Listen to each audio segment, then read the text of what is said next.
Hello and welcome to Max in the Van. Our plan for today is to leave our campsite at Langcliffe Park on the outskirts of Settle and head for the railway station where we'll take a train to Ribblehead.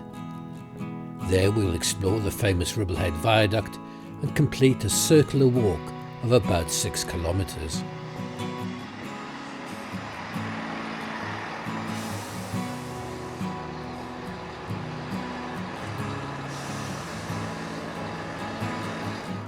The Settle to Carlisle Railway climbs steadily through the rolling Dales, and Pen Ghent soon appears to the east. At a height of 694 metres, it's the lowest of Yorkshire's 3 peaks, the other 2 being Ingleborough and Whernside.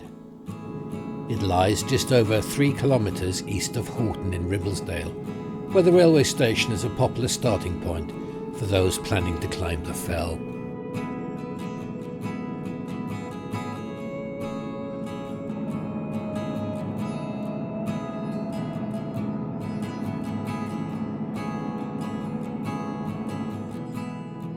The line continues to climb and it's only a few minutes until we arrive at Ribblehead.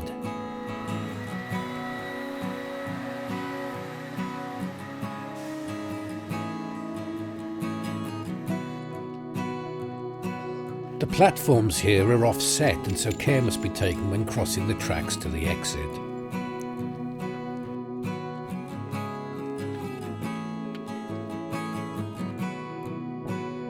There's a small visitor centre in the station where you can learn about the history of the viaduct and the Settle to Carlisle railway line.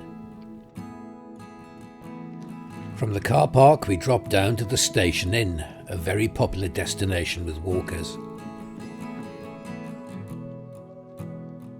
The pub marks the start of our circular walk, which will take in the Ribblehead Viaduct, then climb up to Bleemore signal box, before returning via Winterscales to the west side of the viaduct and back to the railway station.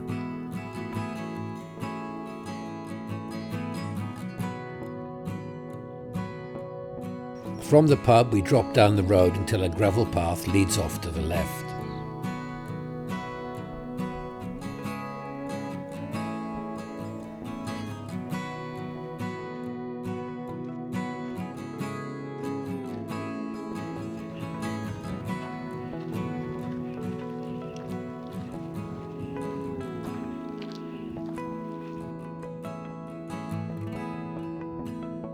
The viaduct was designed by John Sidney Crossley, Chief Engineer of the Midland Railway.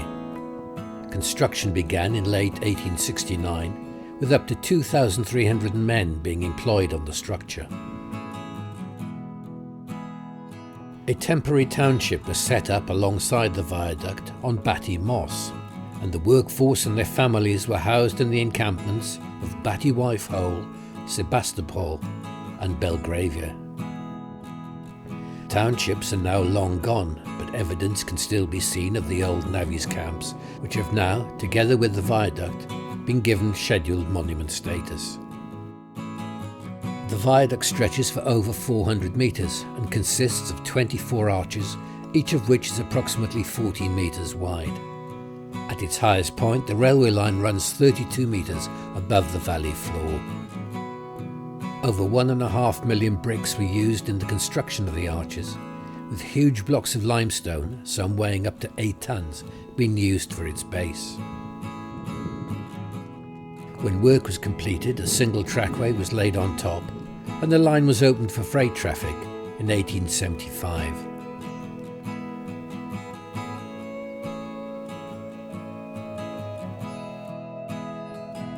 At the north end of the viaduct, a footpath rises up a section of steps to eventually bring you level with the railway line.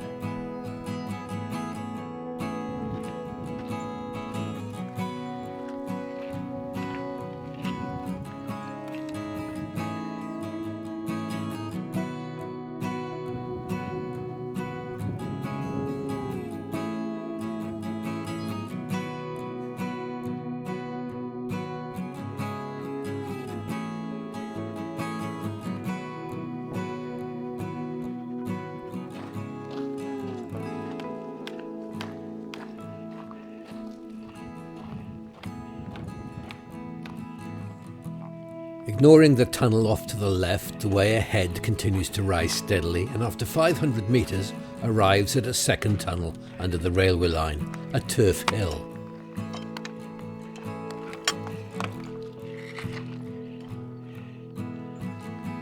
Before taking the tunnel route towards Winterscales, we carry on for a further 250 metres to visit Bleemore signal box.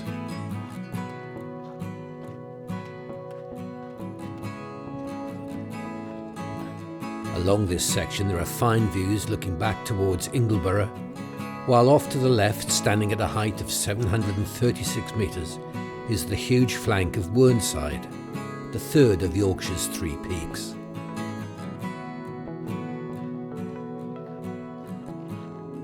Bleemore signal box is the most remote on the railway and is still home to a team of signallers.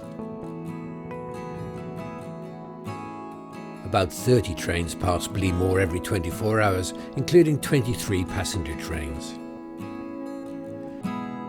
The first signal box opened in August 1875. The current structure dates back to 1941.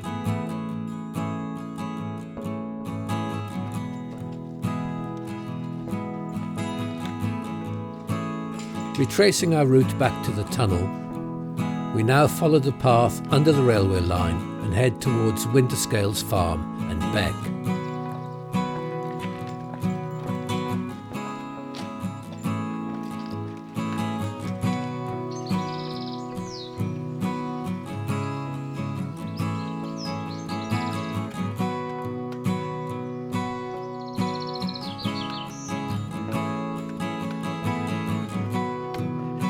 After following the lane for 200 metres, we arrive at a signpost where we turn left and follow the route back towards the viaduct.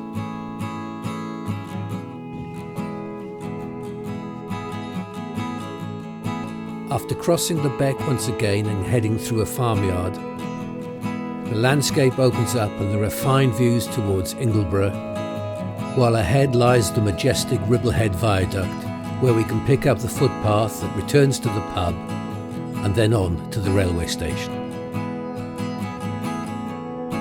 Thanks for watching Max in the Van. Please click like and subscribe to the channel and enter any comments below.